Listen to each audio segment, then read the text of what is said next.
Dan telah menjadi sebuah prinsip dasar tertanam di dalam benak Zaid adalah kebenaran agama Islam.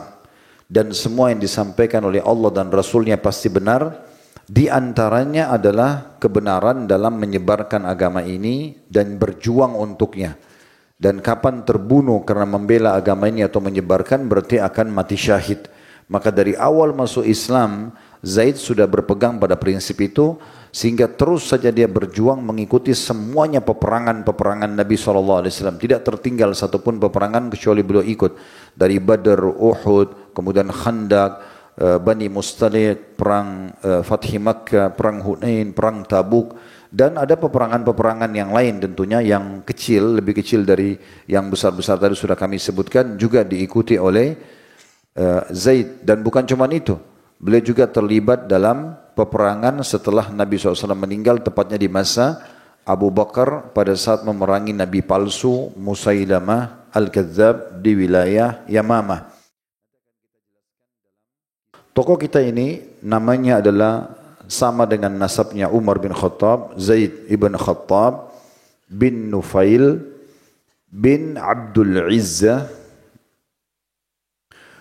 Kemudian selanjutnya ya, bin Abdullah bin Qirt bin Raza bin Adi bin Ka'ab bin Lu'ay bin Ghalib bin Fikhir sampai tentunya di bin Adnan.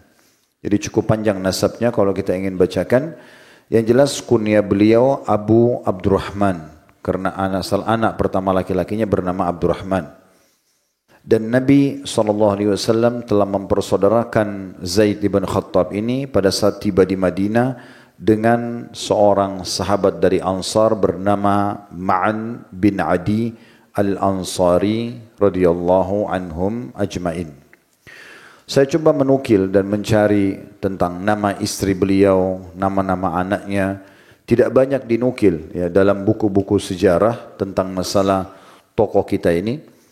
Tetapi memang lebih banyak kepada kisah hidupnya. Oleh karena itu tadi kita cukupkan dengan nasab beliau dan selanjutnya kita akan masuk kepada kisah dari kesatria kita ini.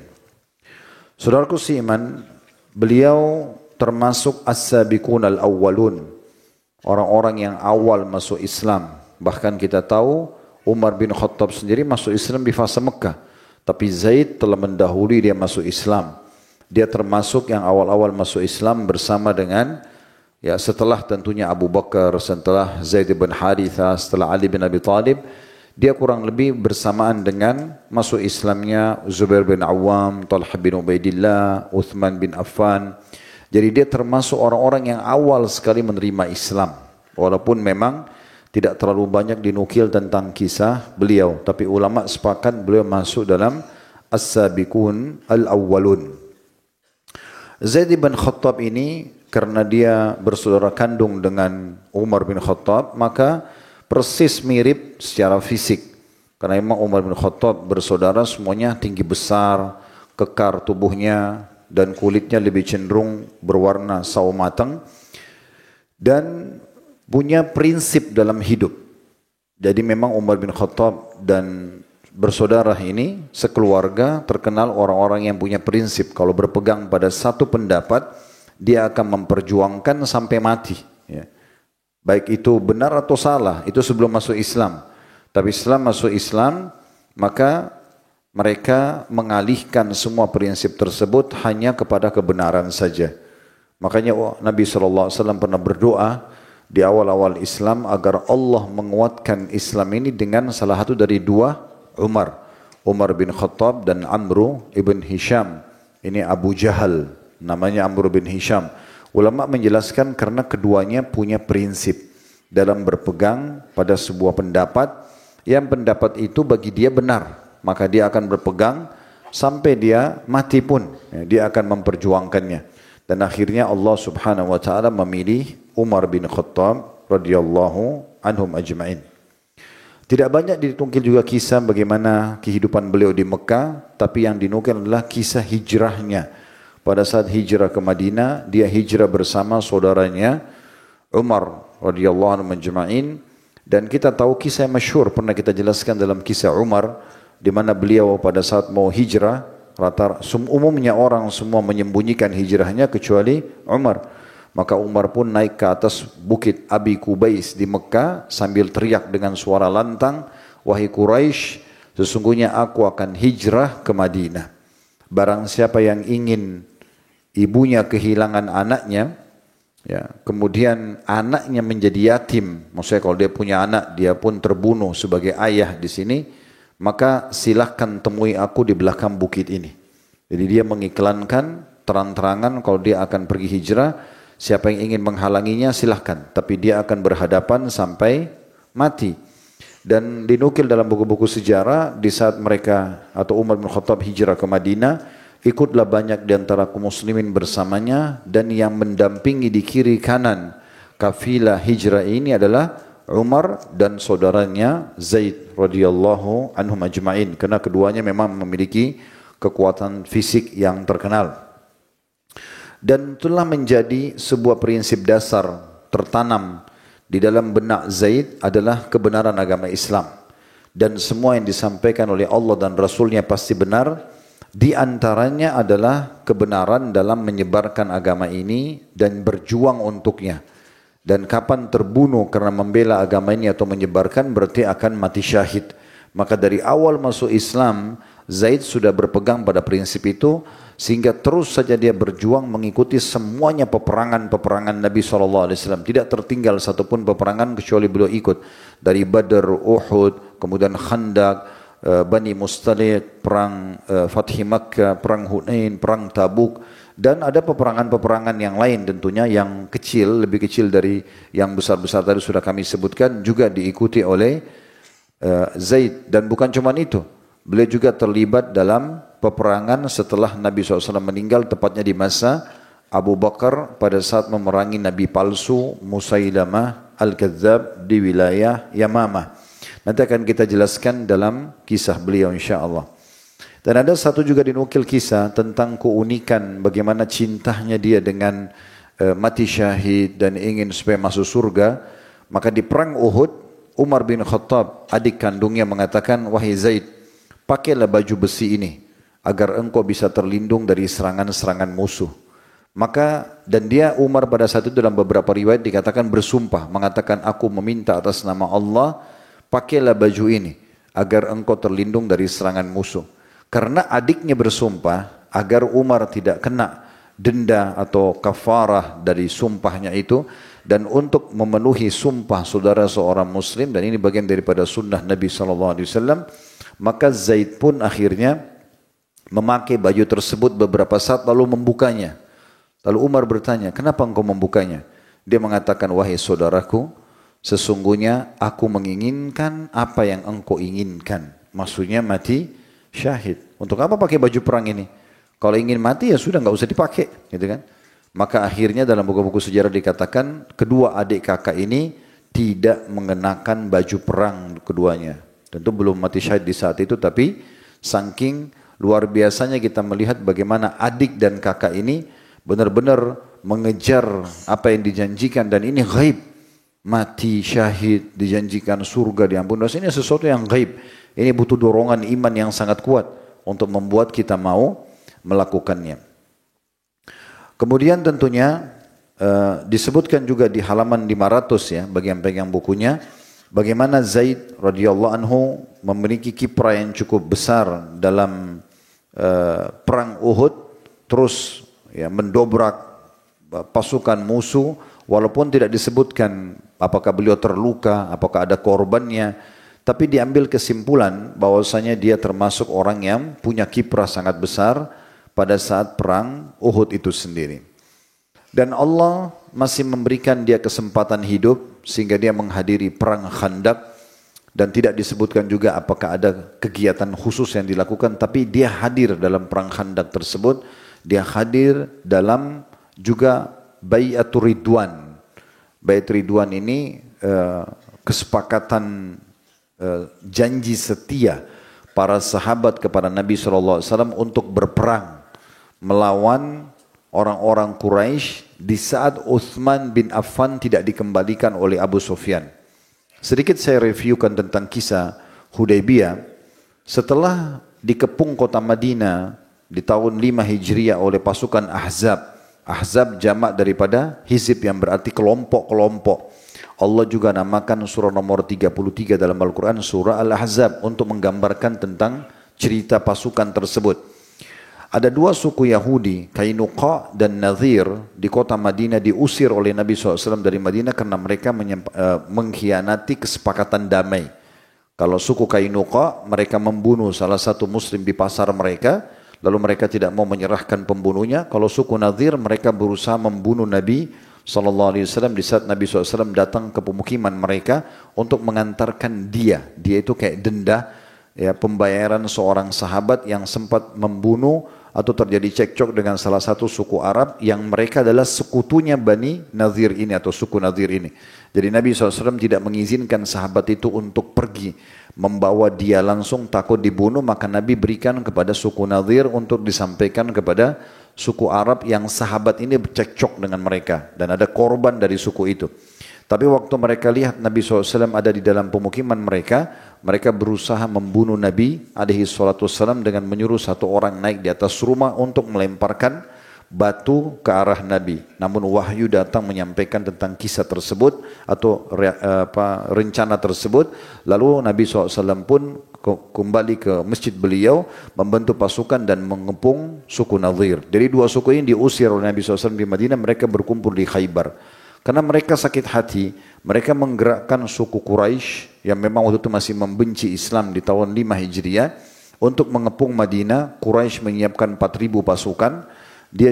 Mereka juga mendatangi suku Ghatafan yang merupakan sekutu mereka, suku Arab yang cukup jauh dekat wilayah Najd atau mendekati wilayah Irak, dan mereka juga mengirim 4.000 pasukan. Orang Yahudi sendiri menyiapkan 1.000 pasukan. Kemudian 1.000 yang tersisa dari suku-suku Arab kecil-kecil yang memang mereka belum masuk Islam dan mereka mau diajak kerjasama karena janjinya kalau mereka berhasil menaklukkan Madinah berarti Madinah akan dibagi-bagi. Ya.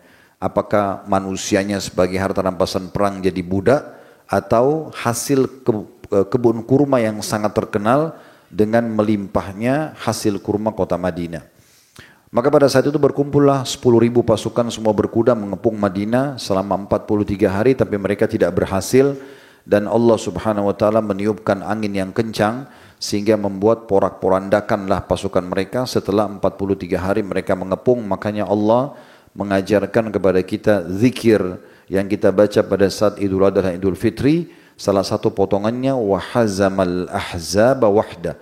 Allah mengarahkan pasukan Ahzab sendirian. Karena Allah mengirimkan kepada mereka angin topan yang kuat untuk menghancurkan bala tentara mereka. Nah setelah itu Nabi SAW, dan ini tentu kalau teman-teman mau dengar kisah tentang perang Khandak ini panjang lebar kami jelaskan di kajian Sirah Nabawi dengan segala macam mukjizat Nabi yang ada di situ, kiprah para sahabat, bagaimana upaya pasukan Ahzab menyerang Madinah dan tidak berhasil dan seterusnya. Intinya pada saat itu kalahlah pasukan Ahzab. Dan Nabi SAW bersabda, mulai hari ini Quraisy tidak akan pernah bisa menyerang kita lagi. Kemudian Nabi SAW melakukan atau memerintahkan satu instruksi yang unik pada saat itu. Beliau memerintahkan siapa saja yang mau umroh silahkan. Di awal tahun 6 Hijriah. Atau di akhir-akhir tahun 5 Hijriah setelah perang Khandak ini. Maka orang-orang Quraisy ketakutan pada saat itu. Mereka ketakutan. Jangan sampai Nabi SAW ini ingin balas dendam, menyerang Mekah. Padahal beliau keluar dengan 1.400 orang, semuanya pakai ihram. Semuanya pakai ihram pada saat itu. Dan mereka membawa hadyu, ya, hewan yang akan dikurbankan di wilayah haram selepas umroh atau selepas haji. Namun pada saat menuju ke Mekah, orang-orang Quraisy mendengarkan kalau Nabi SAW sudah keluar. Walaupun pakai baju ihram, mereka kena ketakutan. Dan mereka tahu jumlah umat Islam besar 1.400 orang, mereka keluar dengan 3.000 pasukan untuk menghalau Nabi SAW masuk ke wilayah haram. Karena kalau sudah masuk wilayah haram, haram itu wilayah yang orang kalau sholat sekarang di Mekah itu wilayah haram dapat 100.000 pahala. Nah dari masa dulu sudah ada, karena Nabi Ibrahim yang menentukan lokasi haram atau lokasi yang dimuliakan di wilayah Mekah sehingga tidak boleh dicabut pohonnya, enggak boleh dibunuh hewannya dan seterusnya. Ringkas cerita, Nabi SAW mengatakan kepada kaum muslimin, siapa di antara kalian yang bisa tunjukkan kepadaku jalan, bukan jalan umum, bukan yang biasa dilewatin oleh orang-orang menuju ke Mekah, supaya pasukan Quraisy tidak menahan kita. Ada satu sahabat mengatakan, saya Rasulullah. Lalu sahabat itu betul memandu Nabi SAW lewat padang pasir, perbukitan, mutar, manuver sampai tiba-tiba sudah ada di perbatasan wilayah haram. Waktu itu mereka tancapin bendera, ya, tanda kalau itu wilayah haram. Tapi uniknya pas tiba di dekat bendera itu tinggal selangkah lagi masuk wilayah haram. Dan kalau mereka masuk wilayah haram berarti sudah tidak bisa diganggu oleh Quraisy. Karena mereka punya keyakinan pada saat itu, bahkan seluruh suku Arab walaupun mereka masih musyrik, ya, mereka yakin orang kalau berihram nggak boleh diganggu, dan yang ganggu berarti harus berhadapan sama semua suku Arab pada masa itu. Tapi unta Nabi SAW tidak mau masuk. Pas di bendera haram itu unta Nabi duduk, ya. Maka para sahabat coba mendorongnya, coba membangkitkan unta, itu tidak mau. Lalu ada satu orang sahabat mengatakan, ya Rasulullah, unta ini telah tertimpa sesuatu yang buruk. Kata Nabi SAW, tidak. Sesungguhnya yang telah menahan unta ini adalah yang telah menahan gajahnya Abraha menyerang Ka'bah di masa itu. Maksudnya Allah subhanahu wa ta'ala. Allah punya hikmah kenapa Allah dudukkan unta ini dan tidak melangkah. Quraisy rupanya keluar di jalan utama dan pasukan muslimin sudah dekat wilayah haram, mereka sudah melampaui jauh. Maka mereka kembali lalu mereka berkemah di depan situ. Lalu mulailah terjadi negosiasi yang cukup alot. Ada cukup panjang kisahnya. Beberapa orang diutus oleh Quraisy untuk meneliti apakah muslimin pergi umroh atau mereka memang mau berperang. Karena dari satu sisi memang mereka pakai ihram. Mereka juga bawa hadyu. Tadi saya bilang hadyu itu adalah unta atau domba, hewan yang siap dikurbankan atau disembelih di jalan Allah pada saat haji dan umrah. Dan itu biasa di leher hewan itu dikasih tanda, ya, ada kain, dikasih kain. Orang semua tahu di masa itu adalah hewan hadyu. Tetapi sisi yang lain, Nabi SAW dan para sahabat 1400 ini semuanya bawa pedang. Berarti ini mau umrah atau mau perang nih? Maka mereka ragu. Pada saat itu mereka negosiasi mengirim kurang lebih 4-5 orang, ya, tepatnya sih 5 orang sebenarnya, yang mereka bolak-balik menanyakan. Ada yang mengatakan memang mau umroh, ada yang mengatakan memang Nabi mau perang, gitu kan. Kesimpulannya pada saat itu tidak menemukan titik temu. Maka Nabi SAW mengatakan kepada Umar bin Khattab, hai Umar, pergilah ke Mekah, temuin Abu Sufyan. Karena kamu satu suku, dari suku Umayyah namanya. Cobalah, bukan satu suku. Coba ketemu, jadi Nabi SAW mengatakan, cobalah hai Umar, kau pergi ke Mekah, temuin Abu Sufyan, negosiasi sama dia. Supaya dia izinkan kita umroh. Senjata kita letakkan semua di sini. Kita hanya mau umroh baru kita pulang. Maka Umar mengatakan, ya Rasulullah, Anda tahu bagaimana, ya, saya bermuamalah dengan orang-orang kafir ini. Jangan sampai nanti mereka picu emosiku, akhirnya aku perang sama mereka. Jangan aku yang diutus. Tapi cobalah Uthman bin Affan, sama-sama sukunya Abu Sufyan dari suku Umayyah. Dan Uthman lebih lembut, biarkan Uthman yang nego. Maka Nabi SAW setuju Uthman diutus. Rupanya waktu Uthman diutus, Abu Sufyan sempat menahan Uthman, bukan ditawan, tapi hanya diajak ngobrol karena lama tidak ketemu. Dan Uthman ini tokoh Mekah dulu. Maka Abu Sufyan juga untuk mengorek informasi tujuan umrah atau perang, juga dia ingin berbicara karena sesama sukunya. Karena terlambat, Nabi SAW khawatir Uthman bin Affan diapa-apakan di Mekah, maka beliau berdiri di bawah sebuah pohon, lalu beliau berkata, sekarang baiatlah aku, ambil janji setia. Semua salaman sama Nabi mengikrarkan saya siap membaiat Anda hidup dan mati, gitu ya. Apapun yang Nabi perintahkan untuk membela agama ini, maka pasti mereka akan siap walaupun sampai harus mengorbankan jiwa mereka. Maka satu persatu semua sahabat salaman di waktu itu. Ahli sejarah mengatakan 1.400 orang, ada juga yang mengatakan 1.399. Karena yang satunya itu Ja'ad ibn Qais. Ini seorang munafik namanya Ja'ad Ibn Qais. Waktu Nabi SAW salaman dengan para sahabat untuk, ya, Bai'at, saya janji setia ya Rasulullah. Salaman pindah, ganti yang satu lagi. Ja'ad ini sembunyi-sembunyi di belakang unta supaya tidak kelihatan, seakan-akan Nabi nggak tahu.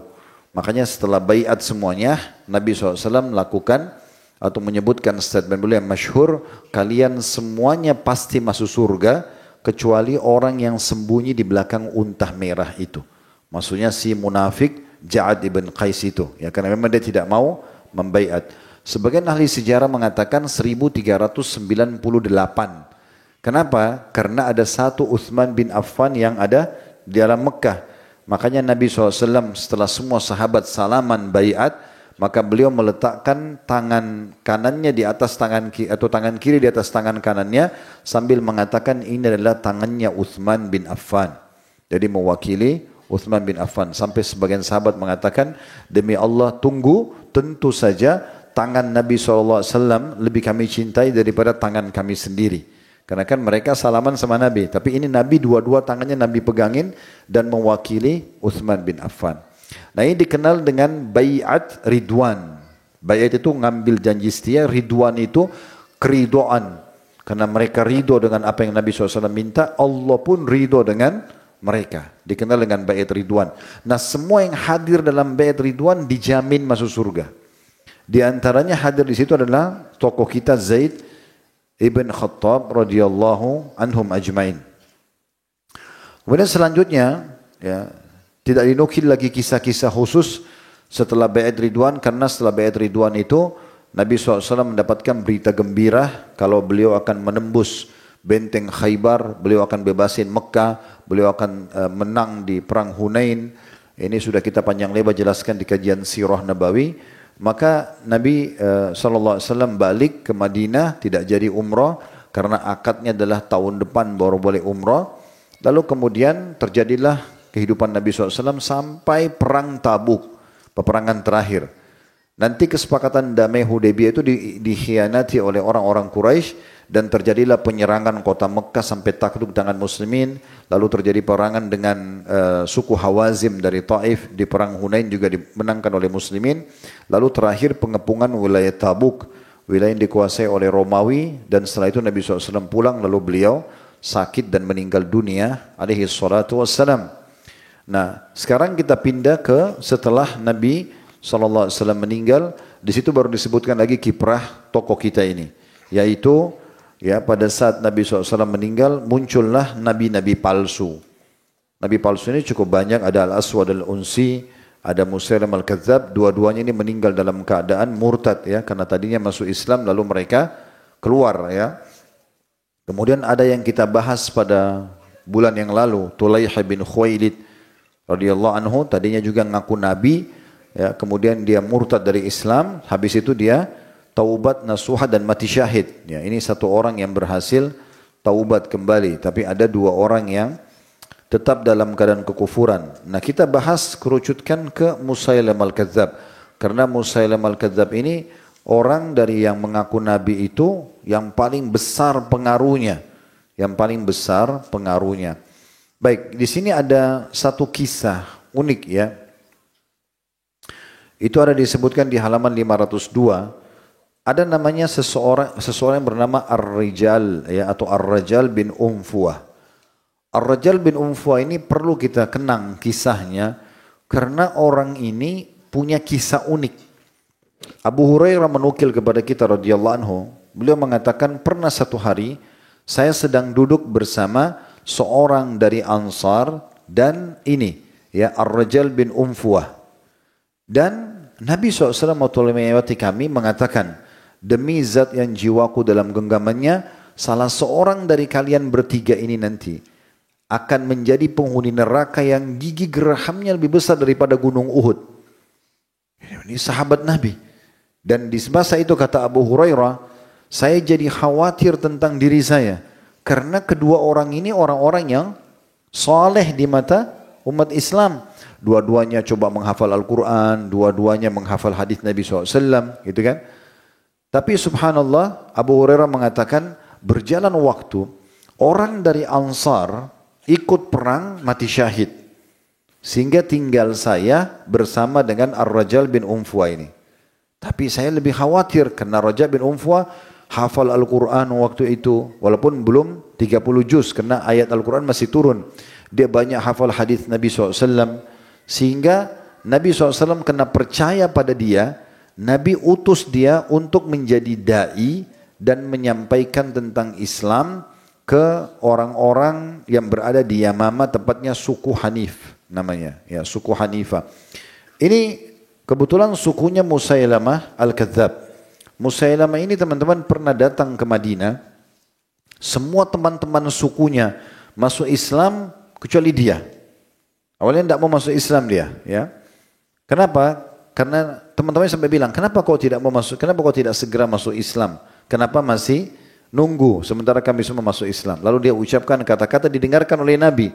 Dia mengatakan, kalau seandainya Muhammad mau memberikan kepadaku kedudukan dia, maksudnya sebagai Nabi dan Raja, setelah dia meninggal, aku akan masuk Islam.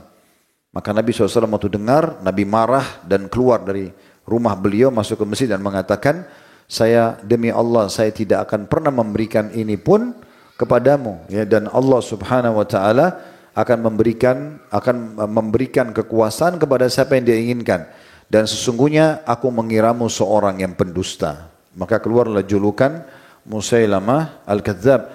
Dan ternyata betul, dia pulang ke kampungnya untuk menutupi dirinya pada saat itu dia masih sempat masuk Islam.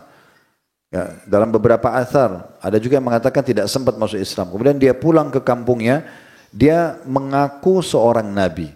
Lalu terus saja karena dia punya harta banyak, dia membayar orang-orang supaya mendukung dia dari sukunya. Dan akhirnya makin banyak orang yang ikut dia. Sebagian pengikutnya setelah Musailamah Al-Kadzab terbunuh di tangan Khalid bin Walid dan beberapa sahabat-sahabat Nabi, di antaranya ada kiprah tokoh kita ini, Zaid radhiyallahu anhu. Maka sebagian pengikutnya ditanya, kenapa kalian dulu ikut dengan Musailamah? Apakah memang karena dia benar atau hanya karena fanatik kesukuan? Hampir semuanya mengatakan karena fanatik kesukuan saja. Kami ingin ya bersaing dengan Quraisy. Suku Hanifah ini suku besar ya di Yamama, bersaing dengan Quraisy dari sisi perekonomian, peradaban, jumlah anggota sukunya dan segala macam. Maka kami hanya ingin bersaing saja. Musailamah Al-Kadzab ini, teman-teman sekalian, pernah mengirim surat kepada Nabi SAW ya, bahwasanya bumi ini kita bagi dua ya. Setengah buat kamu, setengah buat aku. Dan Allah telah memilih aku sebagaimana memilih kamu, dan seterusnya lah. Semua berita dusta gitu. Lalu Nabi SAW balas suratnya. Kurang lebih isinya itu disebutkan dalam Al-Bidayah wa Nihayah, ditulis oleh Ibnu Katsir di halaman 523 di buku kita ya. Nabi SAW menjawab mengatakan Bismillahirrahmanirrahim, dengan menyebut nama Allah yang Maha Pengasih lagi Maha Penyayang, min Muhammadir Rasulillah, dari Muhammad utusan Allah, ila Musailamah Al-Kadzab, ya, Musailamah sang pendusta. Salamun ala man ittaba'al huda, sungguh keselamatan akan dilimpahkan kepada orang yang mengikuti petunjuk. Amma ba'd, selanjutnya, fa innal arda lillahi yurithuha man yasha'u min ibadi wal aqibatu lil muttaqin. Ketahuilah bahwasanya bumi ini milik Allah. Dia mewariskannya kepada orang yang dikehendakinya dari para hambanya, dan kesudahan baik bagi orang-orang yang bertakwa. Nabi SAW mengutus ke wilayah Yamama setelah surat ini Ar-Rajal bin Unfuah tadi. Karena dianggap dia hafal mayoritas ayat Al-Quran, dia hafal hadis. Nabi kirim sebagai da'i. Tapi subhanallah, nanti akan kita singgung dalam pelajaran kita teman-teman sekalian, pentingnya orang istiqamah di atas keimanannya. Tak boleh tergoda dengan urusan dunia ini. Ini Ar-Rajal ini, dia sebelum tiba di wilayah Yamama, diajak negosiasi oleh Musailamah Al-Kadzab. Jadi Musailamah Al-Kadzab temuin dia sebelum sampai ke sana. Padahal dia datang ke Yamama untuk menyampaikan atau mengajarkan tentang Islam. Maka Musailamah mengatakan, hai Rajal, kalau seandainya kau menyampaikan kepada kaumku, kalau aku juga diutus sebagaimana Muhammad diutus, aku akan jadikan kamu adalah pendampingku.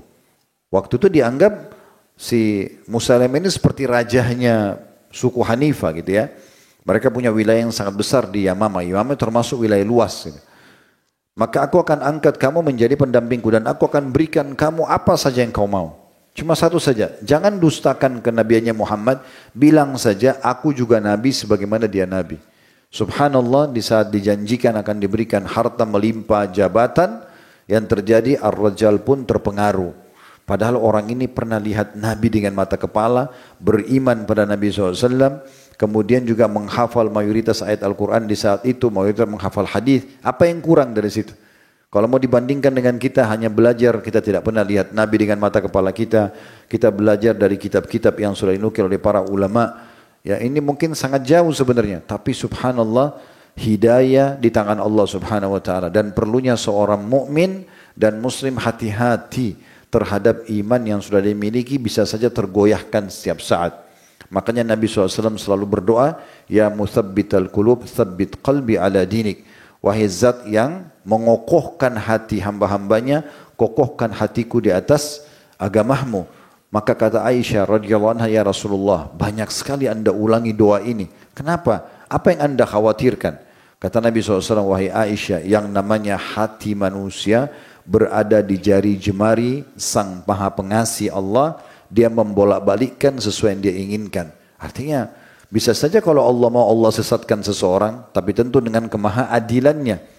Allah bukan sesatkan seseorang karena zalim, tidak. Tapi Allah sudah tahu, seperti kasus Fir'aun, Haman, Qarun, Namrud, ya Abu Lahab, Abu Jahal dan banyak yang lainnya. Di antaranya Ar-Rajjal bin Unfuwa ini, bagaimana Allah tahu sebenarnya hati mereka ini bukan hati yang terpaut kepada Allah Subhanahu wa taala. Mereka hanya asal-asalan saja. Maka Allah, ataupun mereka menolak sebenarnya. Maka Allah Subhanahu wa taala sesatkan mereka. Nah, ini poin penting untuk diperhatikan baik-baik. Nanti akan kita bahas dalam pelajaran Ad-Durus wal Ibar tentang masalah istiqamah. Bagaimana kita bisa istiqamah di atas ilmu dan iman yang kita miliki sampai mati. Bukan hanya sehari, 2 hari, sepekan, 2 bulan, setahun, 10 tahun, ya 50 tahun, berapapun Allah kasih kita umur, sampai ajal datang. Jadi kalau orang meninggal dalam kondisi di atas sunnah Nabi SAW, inilah perkataan Imam Ahmad yang masyhur, sampai meninggal di atas sunnah Nabi SAW, maka dia boleh meninggal dengan bagaimanapun keadaannya. Maksudnya sudah pasti dia akan aman, tapi harus sampai wafat, ya. Maka Ar-Rajjal ini pun akhirnya menyetujui Musailamah, dia masuk ke suku Hanifah, lalu dia mengatakan, sungguhnya aku utusan Muhammad dari Madinah dan aku salah satu sahabatnya, ketahuilah Muhammad Rasul, Musailamah juga Rasul. Akhirnya mayoritas suku Hanif, bahkan bisa kita katakan hampir seluruhnya, itu kemudian meninggalkan, tidak jadi masuk Islam. Bahkan yang sudah masuk Islam banyak yang murtad. Kemudian mereka membentuk komunitas sendiri. Nah, setelah Nabi SAW meninggal, karena ini muncul di akhir hidup beliau, maka Abu Bakar pun mengambil satu keputusan yang luar biasa.